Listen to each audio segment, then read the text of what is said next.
Ishoqjon Nishonov. Sehrgarning uzugi. Bu asarda bosh qahramon oddiy maktab o'quvchisi. U bir kuni tasodifan sehrli uzukni qo'lga kiritadi. Ushbu uzuk yordamida istalgan narsaga erishishi, odamlarni hayratga solishi va hatto muammolarni hal qilishi mumkin bo'ladi. Ammo vaqt o'tishi bilan u tushunadi.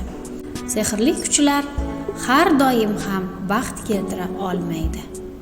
Asarda quyidagi asosiy voqealar aks etadi. Qahramon uzukni topib oladi va dastlab bundan quvonadi.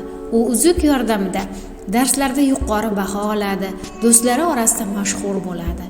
Ammo vaqt o'tib, u halollik, mehnat va bilimning qadri balandligini tushunadi. Sehrli kuchlar bilan emas, o'z aqli va mehnati bilan muvaffaqiyatga erishish muhimligini anglab yetadi. U oxir-oqibat uzukdan voz kechadi va haqiqiy hayotda o'z yo'lini topishga harakat qiladi. Hayotda eng katta kuch bu halollik, mehnat va bilim.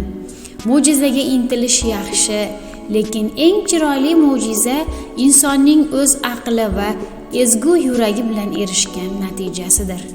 Do'stlik, samimiyat va fidoyilik har qanday sehrdan ustun turishini anglashga undovchi bu kitobni bolajonlar albatta o'qishlaring kerak. O'qing. Biz tavsiya etamiz.